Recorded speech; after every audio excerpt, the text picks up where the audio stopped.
Good morning, everybody, and welcome to the Standing Committee on Social Development meeting for Wednesday, April 7th. We're here in Committee Room A. We have a couple of members here in Committee Room A with us today, abiding by social distancing rules, and we also have members joining us over teleconference and video conference here today as well. Let's start off with a round of introductions, and I'll start with the member here to my left. Thanks, Madam Chair. Kevin O'Reilly, Frame Lake.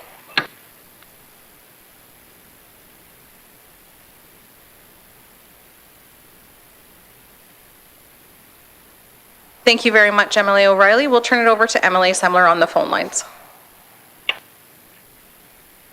Good afternoon, MLA for Nuvik Twin Lakes, Lisa Semler.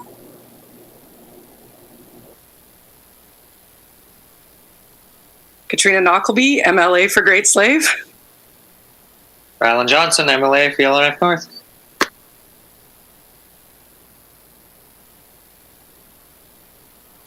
Also on the phone line. Bonnet Rouge, MLA Decho. Rocky Simpson, MLA in River South. Perfect. Thank you very much, everybody. And I'd also like to introduce committee to Mr. Christopher Hunt of Smart Communities here with us today for a presentation. And let's start off with a prayer. MLA Bonnet Rouge, can I turn that over to you, please? Yes. Mercy Creator, we ask your blessing and guidance for good health and good thoughts for all the people of the Northwest Territories. We look to your guidance to lead us down the right path as we make decisions for the people. We ask nothing more than the simplest things that life has to offer. Mercy. Thank you, MLA Bonnet Rouge. At this point, I'd like to turn review and adoption of the agenda over to the clerk. And I'll just run through. Today we're going to go through a public presentation with Christopher Hunt of Smart Communities, and we've invited the public to join us here today for that. And can I get an adoption of the agenda as presented? Thank you, MLA Knockleby. Are there any declarations of conflict of interest today? Seeing and hearing none. Thank you very much, Mr. Hunt, for joining us here today. We're really excited for your presentation, and at this point, I'd love to turn it over to yourself. Thank you. Thank you very much, Madam Chair, and thank you very much to the committee to allow me to present to you today. Nice to see a lot of familiar faces there from hockey and film and some other things, and some people that I'm meeting for the first time as well. I'll just give a quick background on our organization and myself. Smart Communities has actually been around for about over 15 years here in Yellowknife, gone through a few different permutations, but I believe that what people will most be familiar with is the main program we've run for about the last 10 years, which is Computers for Schools, Northwest Territories. And we take all of the GNWT, thank you very much, GNWT, computers that are at end of life and refurbish them. We also get computers from the federal government, the RCMP, DND, and some computers from the public as well. And just to give you some perspective on numbers, we actually have delivered the highest number of computers per capita of these programs in Canada. There's one in each province or territory. And we've given out over 10,000 computers over the last 8 years. So with a population of 40,000, that's a pretty good turnaround. But they do get old, so we're always needing new ones. But so yeah, we've been active in that program, and that might be a program that some people on this, even on this call, might be familiar with. Maybe they've had a friend or heard of someone that's gotten a computer from Computers for Schools or has donated one. So we have long established relationships with all of the communities in the Northwest Territories. We ship to schools, we ship to community governments, we ship to nonprofit organizations, we ship to libraries, anyone that needs a computer.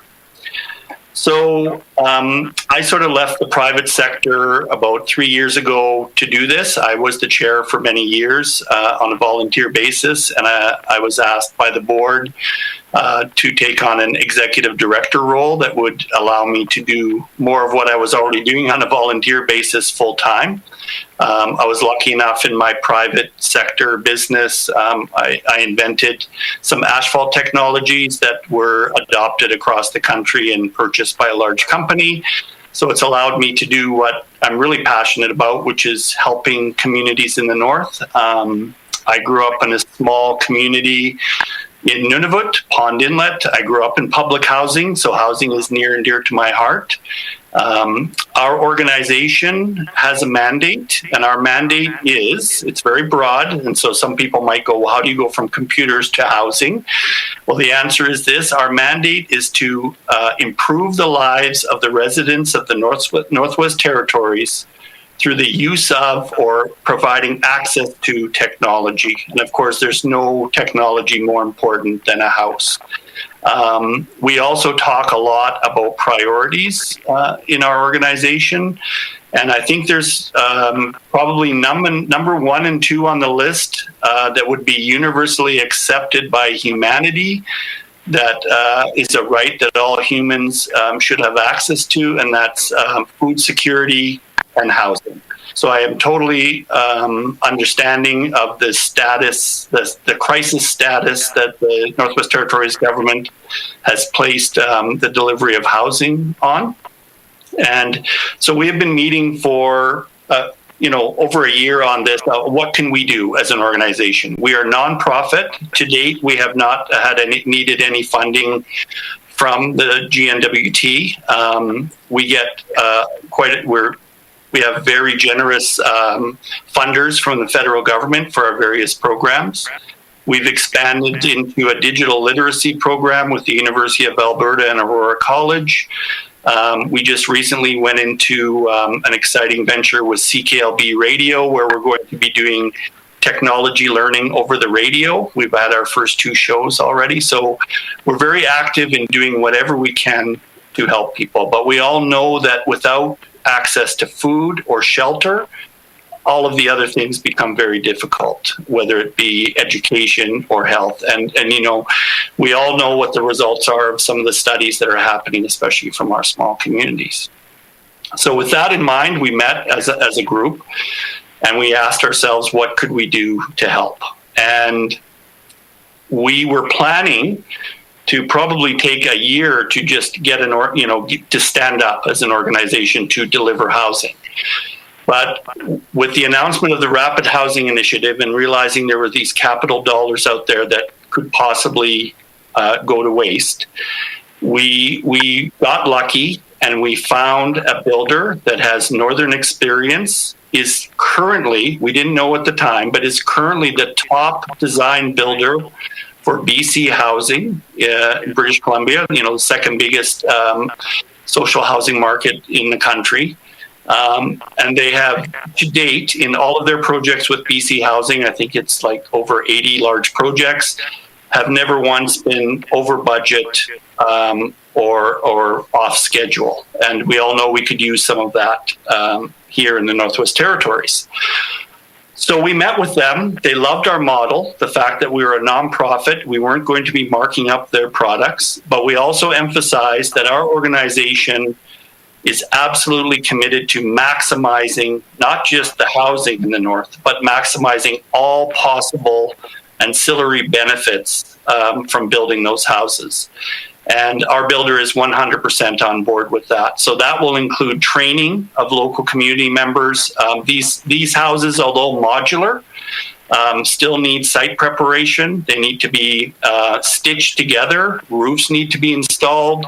A lot of the pieces need to be done on site. And the group we're working with, which was formerly Horizon North, that had a connection to Northwest Territories governments already, is now called NRB Modular. They're one of the largest modular builders in Canada at the moment. And they are fully committed to our model, which is training local capacity, not flying people in. And we all know that the last number, we're having a hard time getting a solid number from either CMHC or anyone else. It's probably hard to exactly figure out, but we know that there are thousands of units needed today, which is not possible, but we just want to deliver as many units as we can, as quickly as we can, and as efficiently as we can. So with that in mind, we worked with them and their team to put together a proposal, first to the Housing Corporation, because we knew they were looking at this funding. And we knew that because CMHC has also been very open with us, because we are a nonprofit. We are always going to share all of our numbers with everyone. We are going to share the process with the public from start to finish, including, we hope, some amazing community impact stories. So that was our goal. A lot of people ask, even some of the meetings, we've had a lot of meetings with the Housing Corp, and people are always suspicious. Is someone benefiting from this? The only people that we want to see benefit from this are the people of the Northwest Territories, and especially in the small communities. I should mention that in our organization, we have a lot of committed people that are doing a lot of volunteer work on this already, including our chair, who up until 2 years ago, he was our chair already, but of course, he is one of the big impetuses for this move to housing. Up until 2 years ago, he was the lead designer for the Housing Corporation. So he knows the ins and outs, and he's been absolutely key in helping putting these packages together. I also wanted to mention that we have reached out to all communities, because we know the Housing Corporation will not be the only potential client. And we also want to emphasize that this modular builder can build absolutely custom. And a big part of our model is community collaboration on design. Now, this proposal that we've shared with the committee, which is our first one, to the Housing Corp, used their design at their request. But we are very excited to what potentially the communities can come up with in terms of new northern-based design that actually applies to the lives of people in communities. And we also know that all communities are not the same. And that would include also cultural and social differences in communities. So that's kind of it in a nutshell. That's where we're at today. We have been in very productive meetings with the Housing Corp.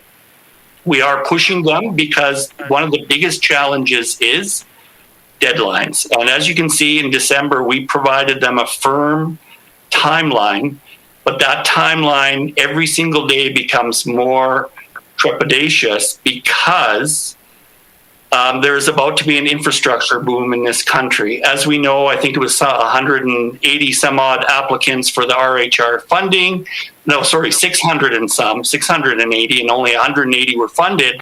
So the need is great, and we're being told by our partner that the queue is quickly going to be filled probably for the next 2 to 3 years. And if we do not move quickly as the Northwest Territories, it doesn't matter how much money we have or get access to, we simply will not be able to build these units in the timeline that we've suggested. So that is our big sort of push at this moment, is to get someone to make a decision. Now, I know one of the challenges is that we're a nonprofit, we're not a contractor, we're not a business. All of those things I mentioned to you, training, collaboration with communities, all of that we provide already with our own organization at no cost to the government of the Northwest Territories. The only cost will be for them will be what you see before you, which is as low a cost as possible from the factory of these modular units. And I should just speak very quickly to modular units. The science is in worldwide, and the modular units are not the trailers that we imagine, the Atco trailers. These are custom-built homes. I would encourage everyone to go to NRB Modular's website and see what they're doing. I can share with the committee some of the letters that are coming in from especially BC Housing. They're building unbelievable, and they do build market units as well, but we're only interested in the social units at this time. But they also specialize in shelters for homeless people. I should mention that. They're very proud of that. So this is a world-class builder that we're bringing to the table. We could not build these houses on our own, so it's a perfect combination. And we don't need to be told by any government, it's in our mandate to maximize the benefits to every single community member. And that includes training. We've been talking to them about apprenticeships options. And we're in discussion with many other government departments that are excited about this at the federal level, because we can bring together a lot of other pots of money for training and apprenticeships and things like that. And also, one last thing, the tracking and the research is crucial. We're a partner with the University of Alberta. We're even going to be doing video documentation of this from step one to the impact level in the community, interviewing the people in the community level. So we are very confident that this will be a tremendous success story for the North. And we hope that everybody would like to take part, because without actually someone making a decision to do this, it will not happen. We've proposed to the Housing Corp, because we're not a business, we do not want to go through the normal tendering process. It would not be appropriate. Simply carve off a portion of the much needed houses. CMHC is aware of our prices, they're aware of our options, and simply order 5, fourplex units to get started. Let's see what this looks like in the end. And it's almost no risk for the government, and the clock is ticking. 140 days it takes for every 5 fourplex units. And with that, I'll open it to questions. Thank you very much, Mr. Hunt. We really appreciate the time you took today to present to committee. And I'm going to just pass it right off to committee members for questions. And I'm going to start with MLA Knockleby. Thank you, Madam Chair. I don't know if I should declare a conflict of interest in that I've known Chris for a really long time, as he also volunteered as our NAPAG layperson on council for many years. And I'm familiar with the work you've been doing, getting computers into homes, especially how you guys moved very quickly with the onset of COVID to get a lot of our kids onto computers so they could distance learn. So I just wanted to say a huge thank you to you and your group for that. I'm really excited by this presentation. One of the big concerns I've had with the change in the funding announcements coming from the federal government has been whether or not we could actually turn around and build all these units that they are promising, even with 100% dollars in the next year or so. What I like about what you said is that you have a partner that has large buying potential as well as established supply routes. So I've been hearing, I guess my question would be, Oh, hopefully that's not me freezing. Thank you, Mr. Hunt. No, it appears that MLA Knockleby has frozen a little bit, so we'll see if we can get her back here. Yeah. I wonder if she's frozen, does that mean she also can't hear us? I'm communicating with her as well via text message just to let her know. She's been booted off, and so we'll come back around to her as soon as she has the opportunity to log back in. And okay. So I will pass it along to MLA Johnson right now, and we'll come back around to MLA Knockleby once she's back on. MLA Johnson? Thank you, Madam Chair, and thank you for presenting today, Chris. I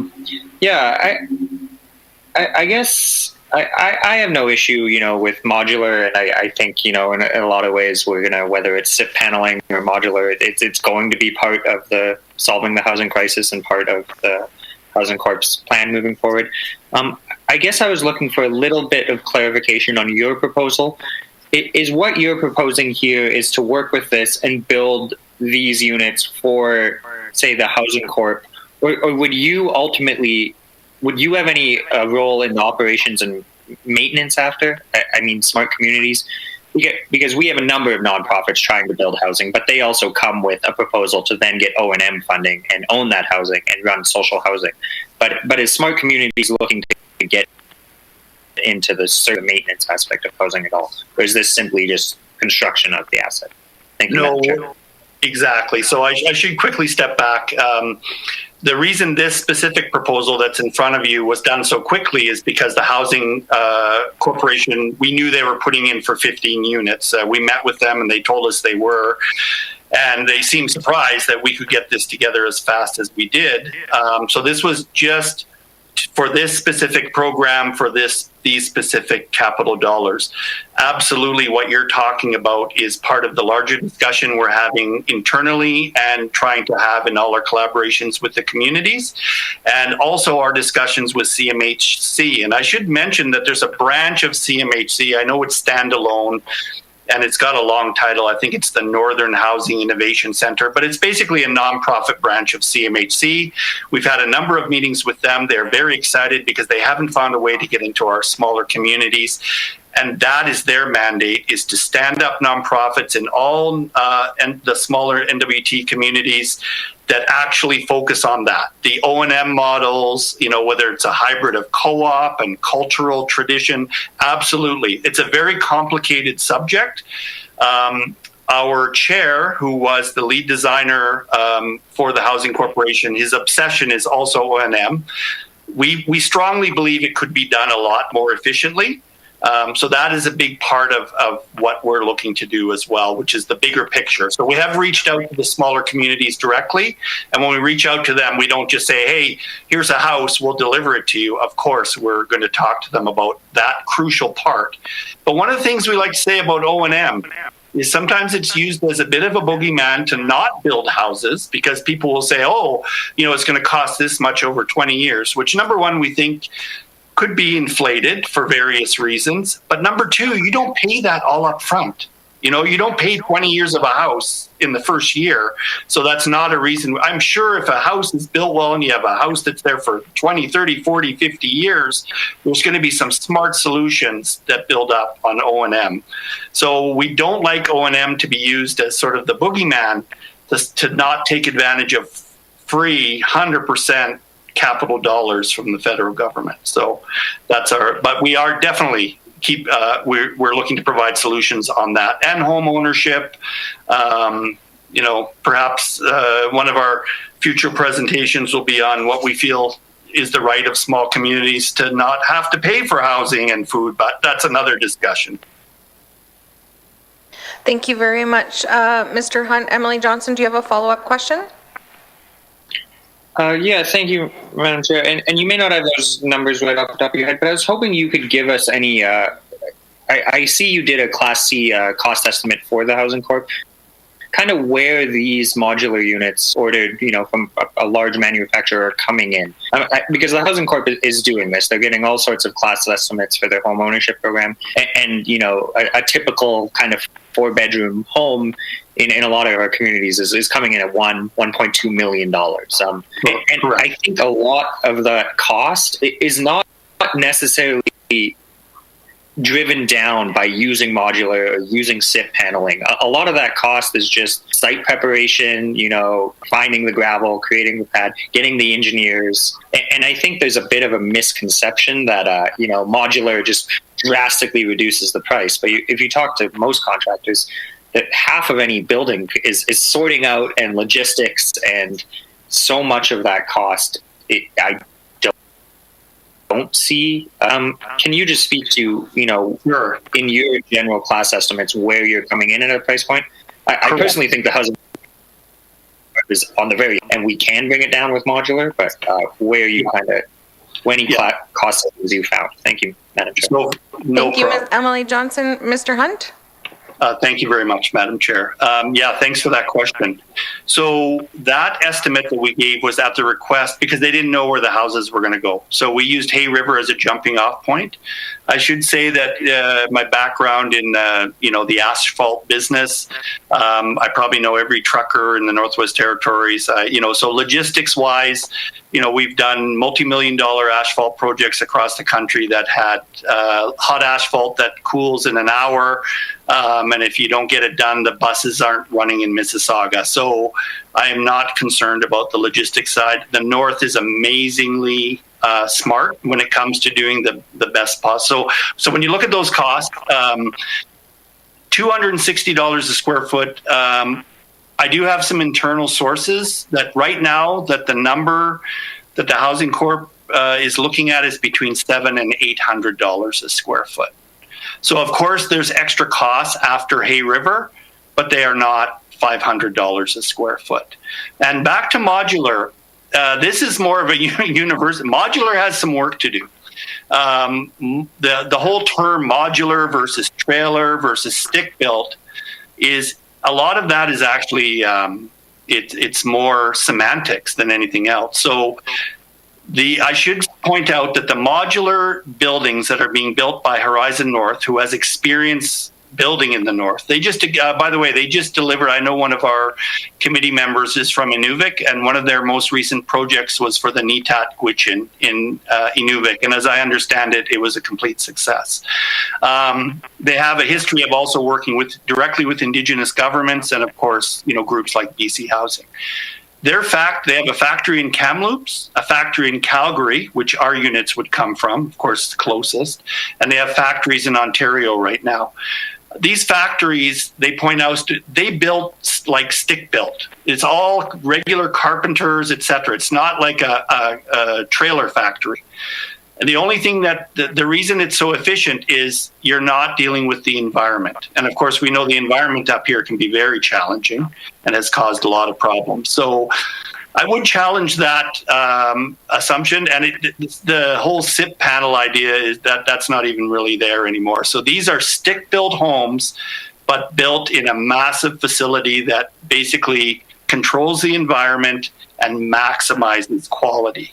And they also have their own built-in design group and construction group. So if any community would like to design their own homes from scratch, it's not going to be cookie cutter. It's going to be like stick built delivered.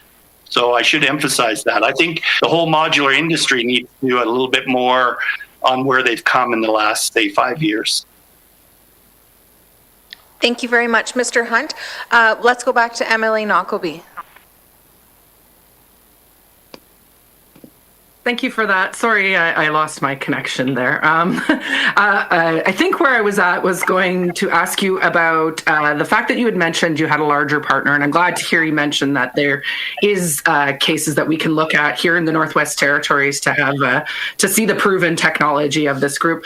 Do you anticipate that cost? So that's that $600,000 or whatever for the 5 unit. Is that going to increase, or do you see there being impacts on supply, or is your partner large enough that they don't sort of anticipate having the same concerns that a smaller company might have in procuring supplies and then not having to pass that along to us as Northerners to cover them? Thank you. Yeah, well, thanks for that. Yeah, no, I mean, as of, we meet with their construction team regularly. There's been no talk of any, all of those prices are fairly recent. We provided this proposal in December.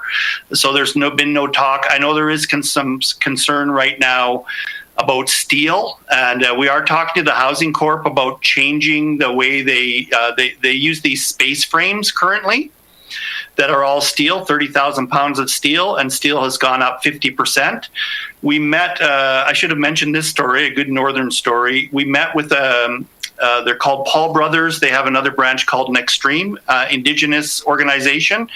They built these amazing custom screw jack system for houses, and they're already in discussions with Horizon North on how they would provide that technology that would actually improve on what was being used, but at a much lesser cost, and of course, all purchased in the north. Thank you very much, Mr. Hunt. MLA Knockleby? That actually changes what I'm going to ask you next, because that's really interesting to me. And over the weekend, I noticed that we have a new manufacturer in town, and we're going to be producing, salad dressings, etc., through Bullocks. Is there a move to then produce any sort of actual Indigenous businesses from this? Perhaps, like in this partnership with Nextreme, we've been seeing in a foundation design that we've been going more and more to like piles, bigger and bigger piles, or the space frame. To deal with the melting permafrost. So that's a really interesting point, and I'm just curious to know maybe a little bit more about that in the partnership. Thank you. Yeah, so we're lucky, again, because we're a nonprofit, we get a lot of volunteer help. I probably won't say his name here, but you probably would know who I'm talking about when he comes. He's retired now, but he's probably the premier geoscientist in the north when it comes to permafrost, and a fellow engineer, and he's an amazing guy. I do some nonprofit stuff with him. I just didn't mention that I would mention his name at this meeting, so he's very humble, so he probably doesn't mind remaining anonymous, but we've had good meetings with him, and he's come up with what he thinks is the best possible design for foundations, and he's been working with permafrost and building foundations 40 plus years. So he's looked at the screw jack system, and we believe that, and on an equivalent unit, that's going to save anywhere between $100,000 and $150,000. That's a separate cost than our $260 a square foot. So that screw jack system would also eliminate that cost. So, and again, I'm not sure if you were there when I was letting Mr. Johnson know that the numbers we're hearing is anywhere between $700 and $800 a square foot cost right now. So we know we're significantly lower. We're just basically trying to provide a solution. And we're basically providing you with the information and asking you as our representatives, what would you like to do with that information? We don't want to just share. It just so happened the Housing Corp they weren't even potentially going to be our first group to reach out to. We'd like you guys to reach out to all of your constituent communities, because we would love to work directly with communities as well. We're kind of excited about that because, the design side, we think is something that could be somewhat exciting at the communities. So anyways, also, NRB modular is if this got big enough, they would actually move some of their operations up here. Again, it's all economies of scale. The primary goal is get as many quality houses into communities as possible, but we're always going to be looking at maximizing the benefits. And so far, they're completely bought in. I mean, they're ecstatic to be working with a nonprofit. Thank you very much, Mr. Hunt. Emily Knockleby, did you have one more thing to add? Yeah, I just want to say I'm pretty sure I know which engineer that it is that you're talking about, and I look forward to picking your brain a little more about the new sort of foundation systems. Thank you. Yeah, I'll show you his sketches. Thank you very much, Mr. Hunt, and thank you, Emily Knockleby. I'll turn it over to Emily Semler.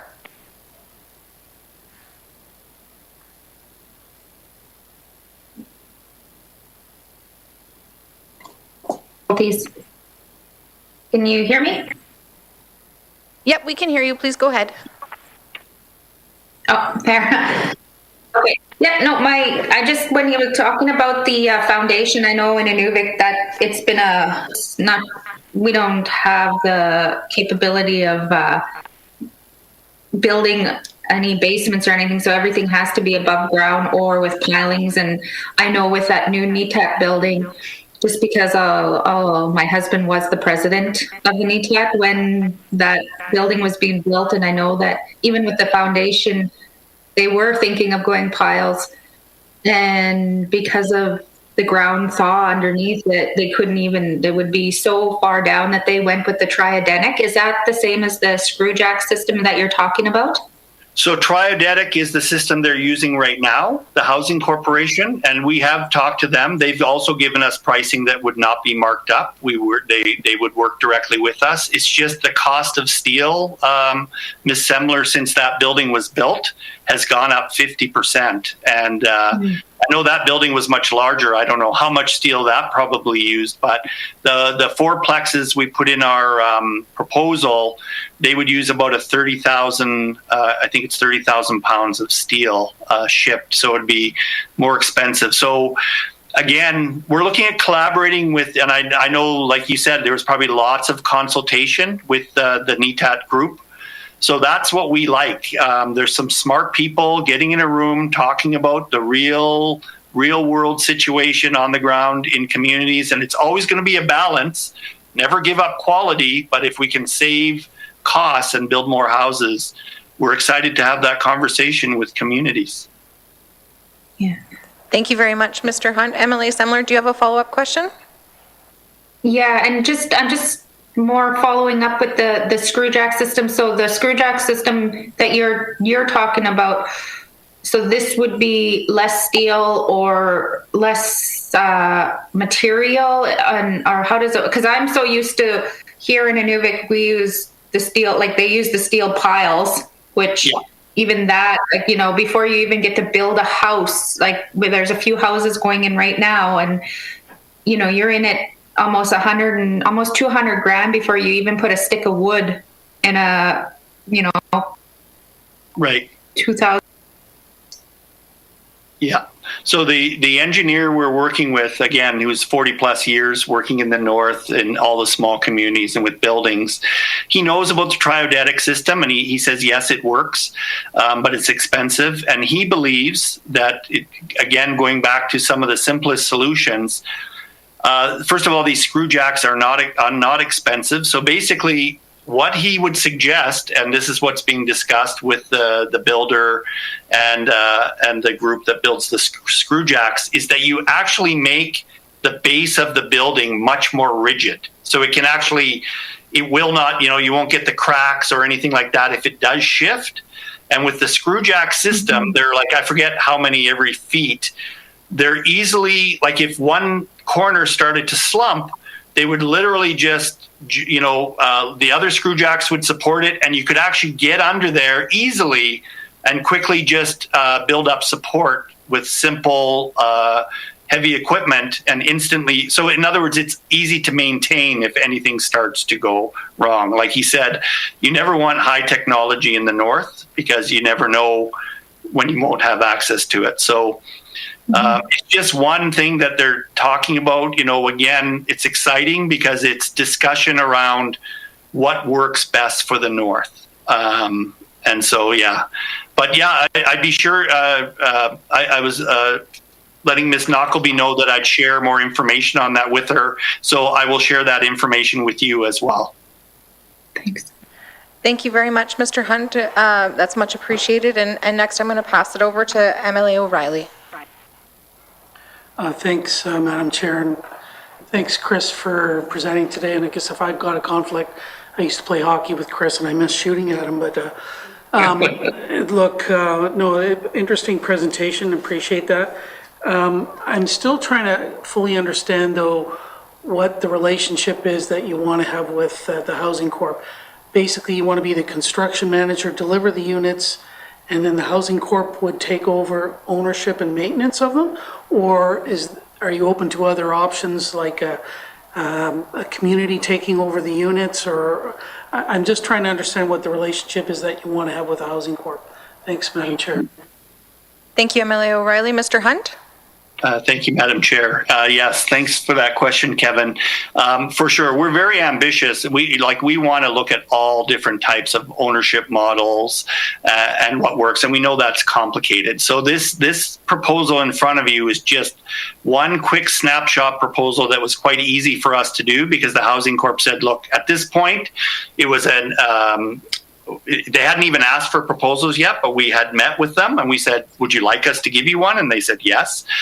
And this is all that they were looking for at that time. I don't think they've even figured out exactly all they know is that they have 100% capital dollars for these units. So they're looking for the best possible deal, or we're hoping to provide them with the best possible solution to do that. We are absolutely open to all other parts. That is part of our community engagement model that we're planning to roll out, which is, you know, talking to communities about ownership and O&M models. And again, like looking at examples around the north, that some of them are from many years ago. I was just talking to someone who was talking about an amazing co-op housing system in Fort Smith that's still popular. I think it was built in the 80s.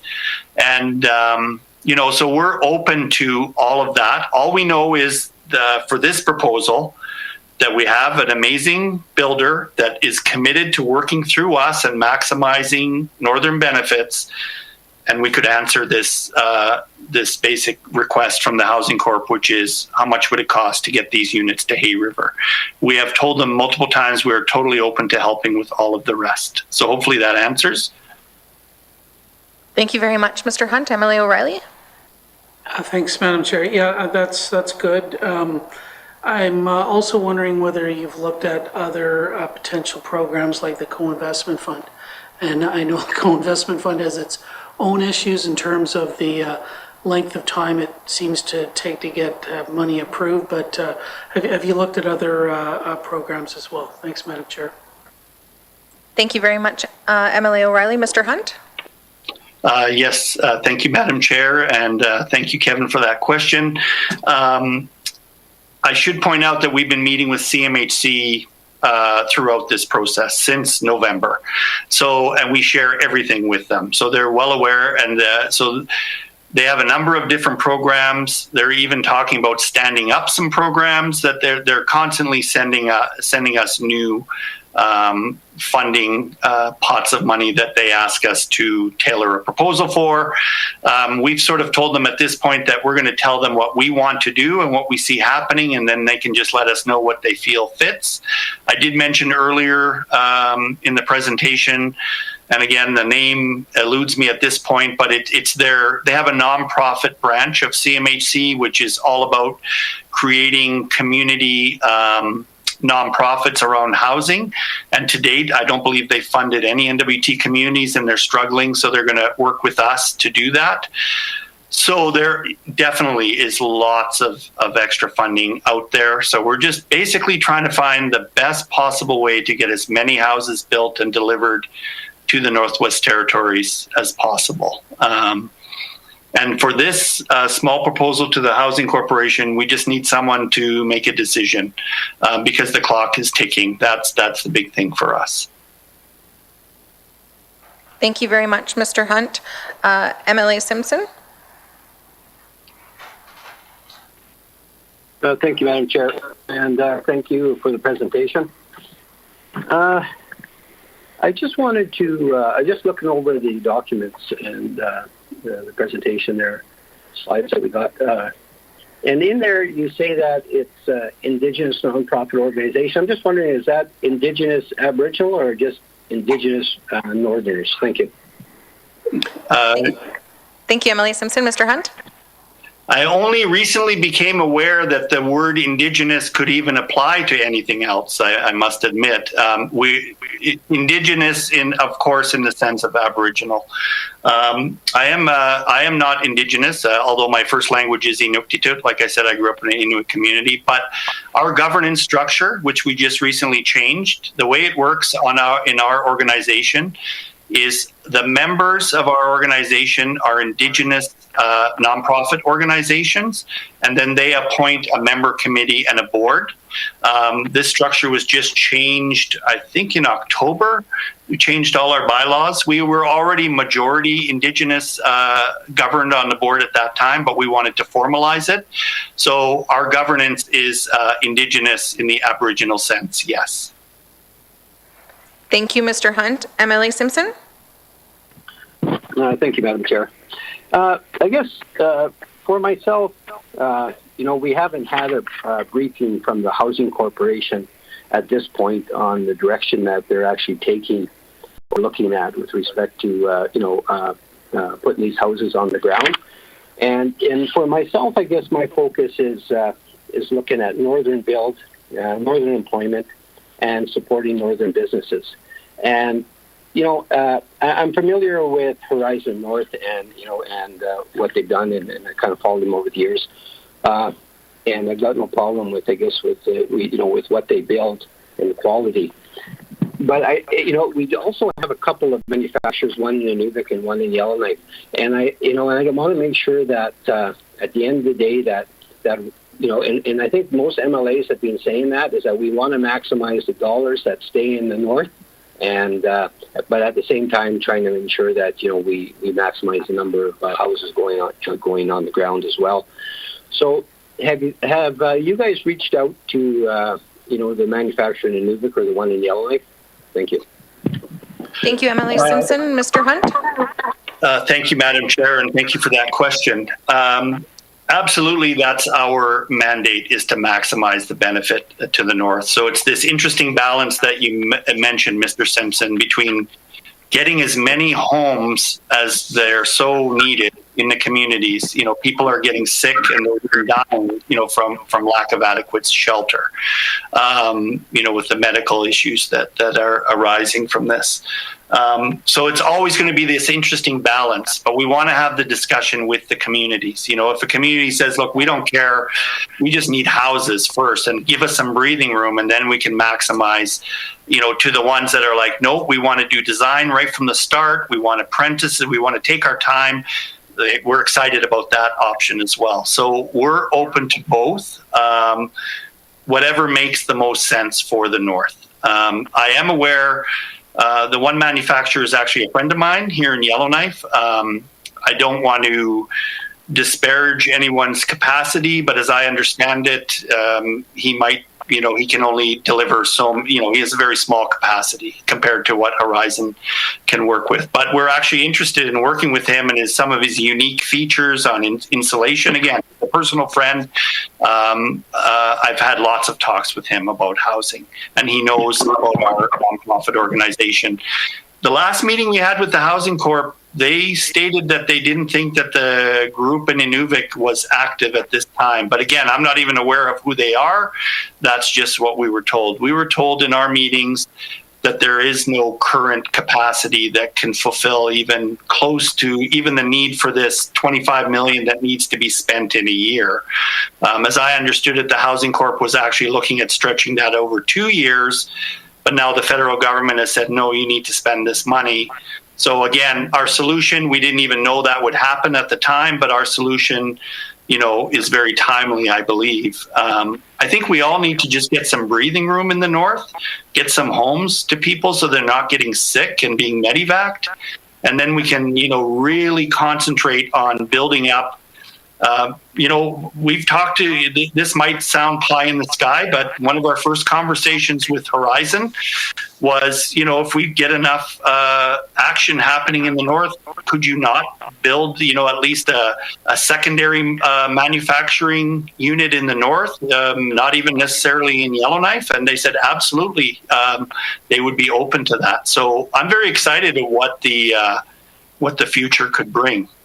For the communities. But absolutely, Mr. Simpson, we are always going to maximize northern benefits and at the same time provide as much housing as possible. Thank you very much, Mr. Hunt. Members, does anybody else have any additional questions at this time?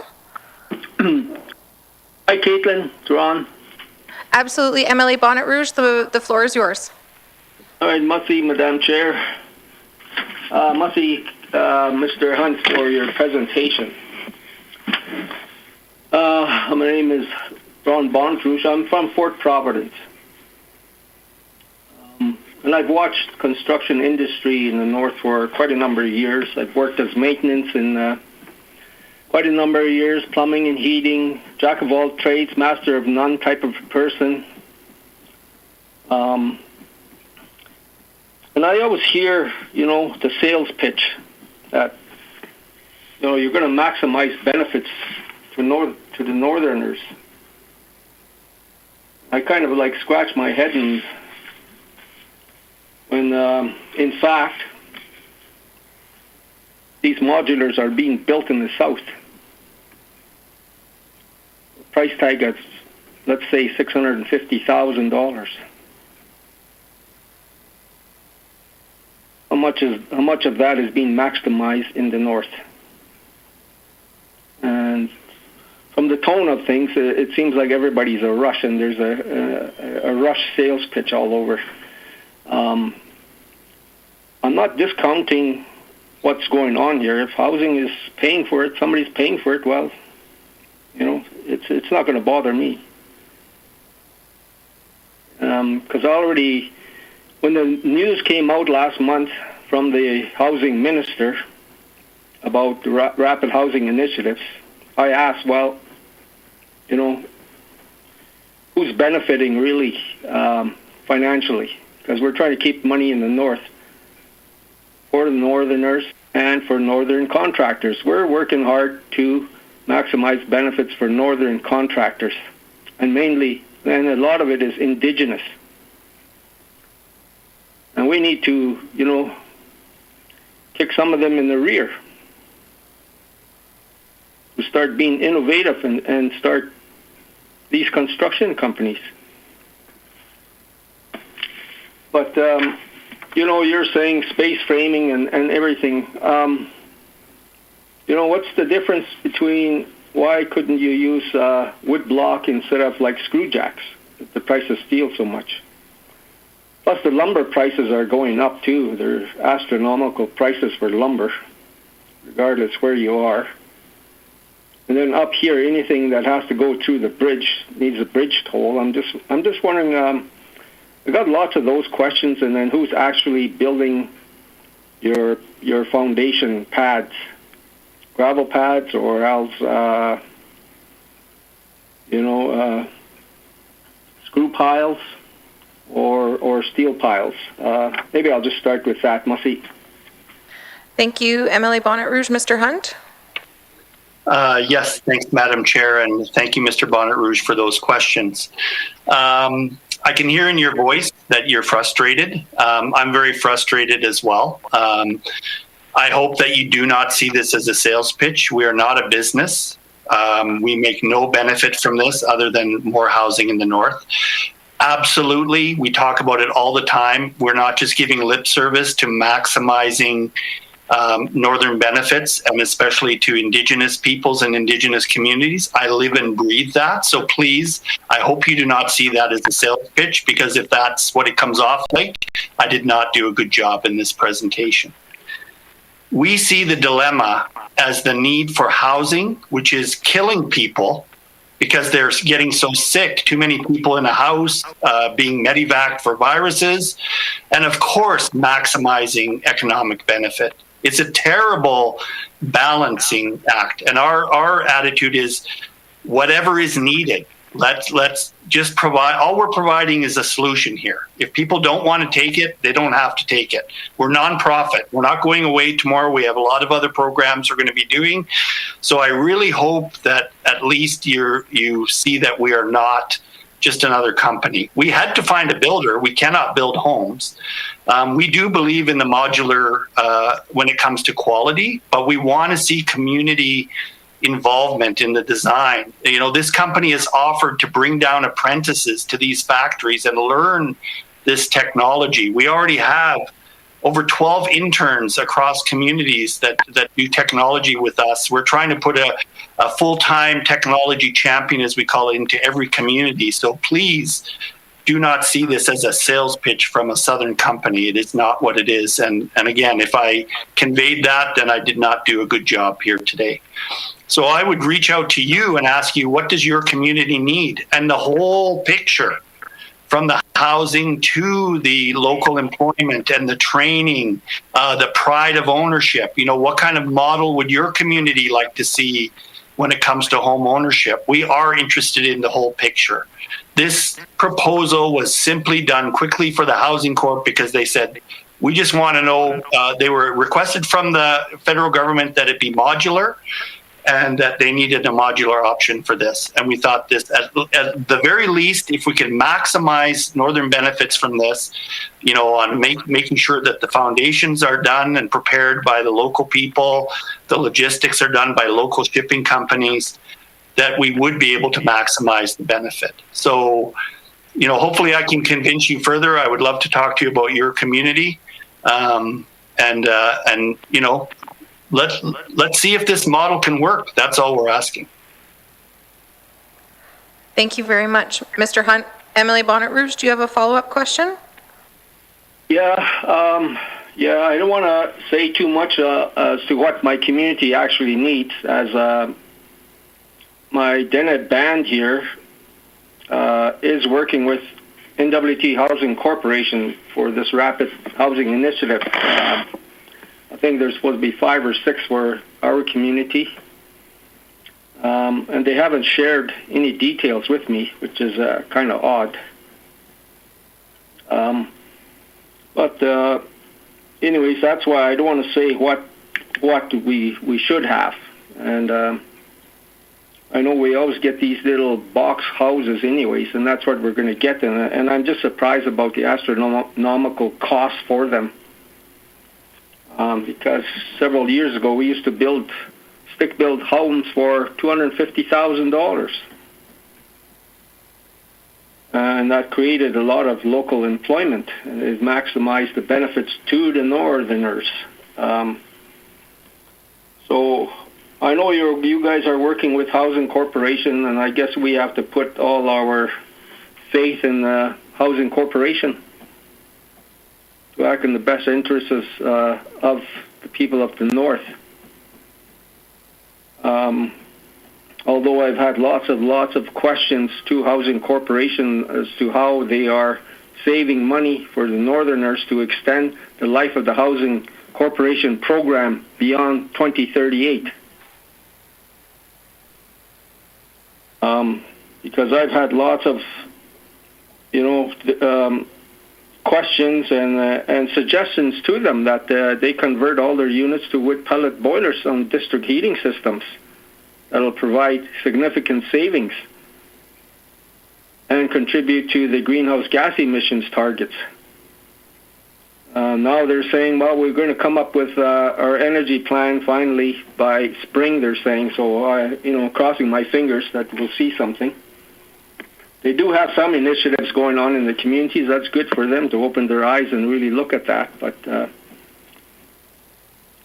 I don't know if they ever talk to any of the industry about those type of suggestions and how they would be able to hook up to something like that with your building industry there. But I just wanted to make that more of a comment than anything. But merci for your presentation. Merci. Thank you very much, MLA Bonnet Rouge. Mr. Hunt? Yes, thank you, Madam Chair, and thank you, Mr. Bonnet Rouge, for that follow-up question. Again, I should really emphasize to you, Mr. Bonnet Rouge, that we're a nonprofit organization. Our goal is, like I stated at the beginning of the presentation, to improve the lives of the residents of the Northwest Territories. And we know that the people that need the most help right now we call them the 29 smaller communities, which are 90+% Indigenous. So I do want to talk to your community if you'll let our organization talk to you, and we're going to be so open with everyone about costs, about design. The Housing Corporation we see as just one potential client. We actually were planning to reach out to communities first, and we already have. We have sent, and I know I sent an email to your SAO a couple of times, because we do want to hear from communities on the whole picture. I know a couple of MLAs have talked about it, and you've mentioned already that you have intricate knowledge of O&M. I could tell Ms. Semler knows about the challenges of building and how local people know the best possible solutions for building in their own communities. So I really want to stress that maybe I didn't do a good job in this presentation if I just get seen as another Southern. That's the exact opposite of who I am and what our organization is. So I really would reach out to you that, if we can give you more details, because we would like to work directly with your community, even if it's just to show them all the options. Maybe they want to go down and see the factory and have some input on design, or they say, hey, could you do part of this? What kind of businesses could we create in Fort Providence that you don't fully, complete this and we can do this? Like, they're open to meeting. They're excited about that. I shouldn't really say this, but the least exciting client for us is the Housing Corporation. We want to deal directly with communities. So again, all I can do is reach out to you and say, if you give us a chance and meet with us, hopefully we can convince you that we're not just another cookie cutter solution. We're trying to do something different for your community and all the communities. Thank you very much, Mr. Hunt. And members, does anybody else have any additional questions at this time?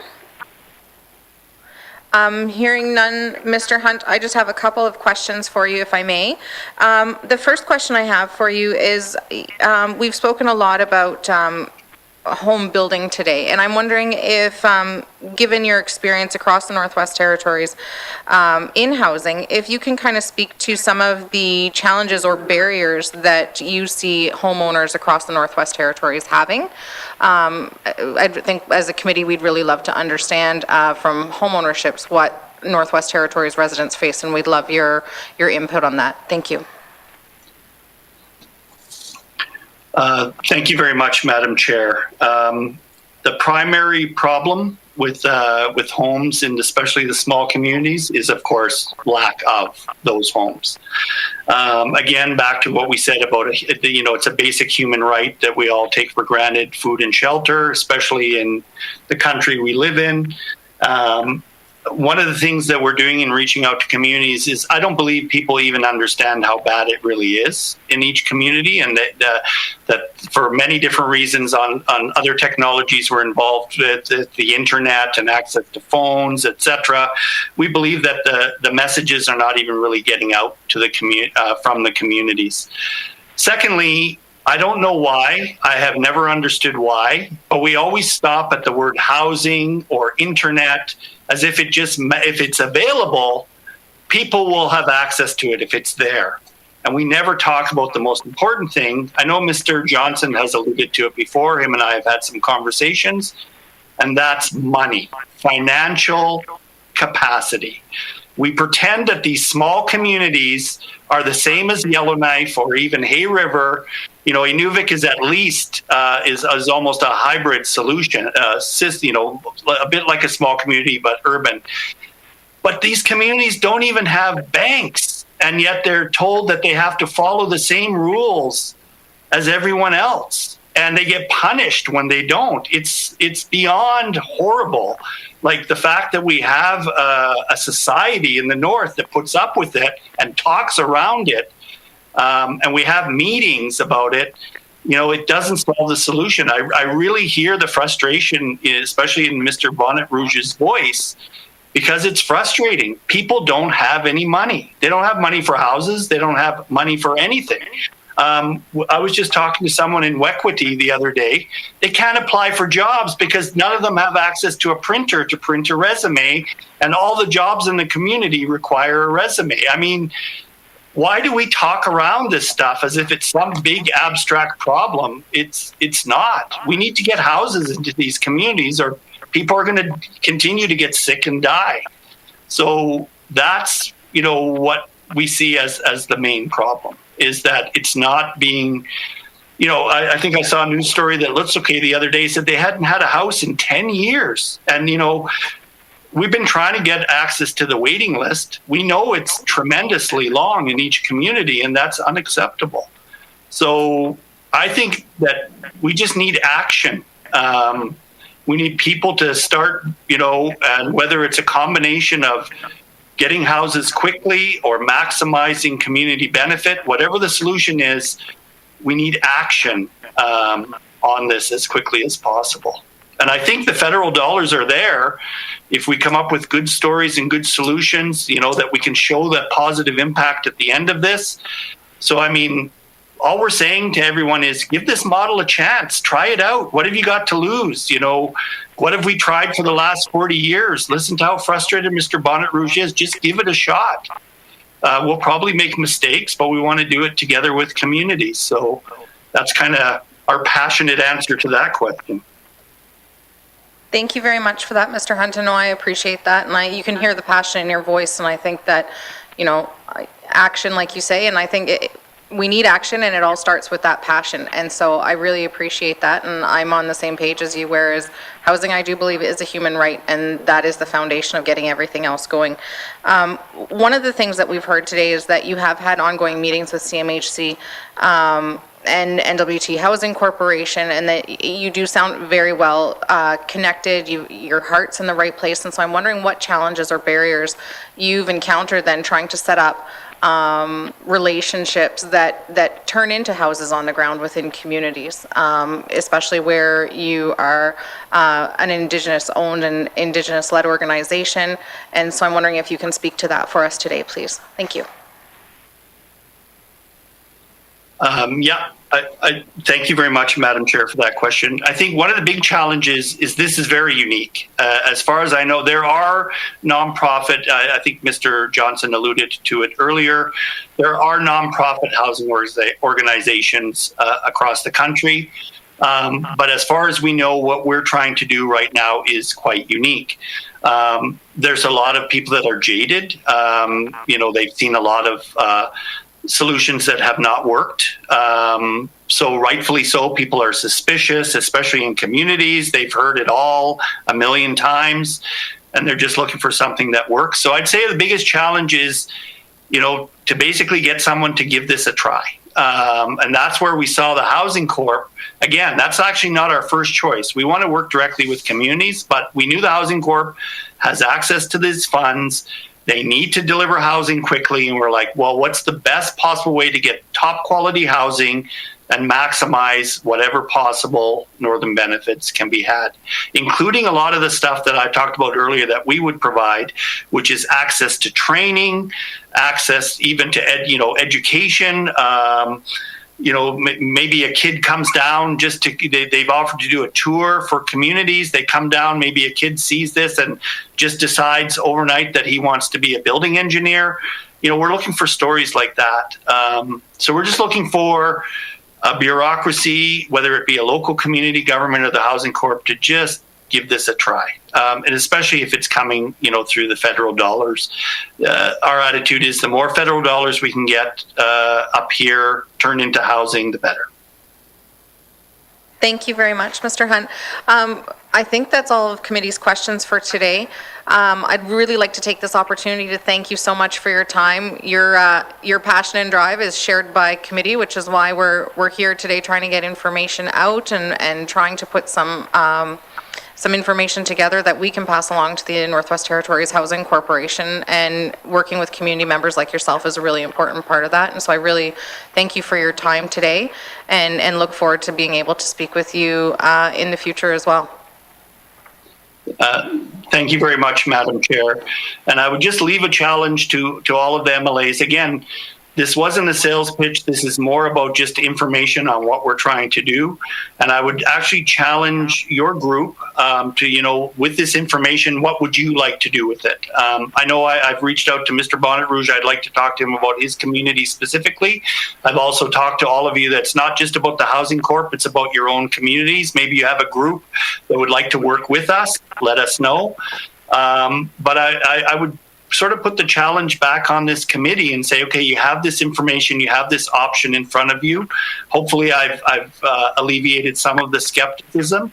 And then, I think the Housing Corp would be happy to hear from your committee and say, we've met with this group. We know that they're providing you with a solution. And, if you guys want to talk to them about that, I think that would be, that would be helpful.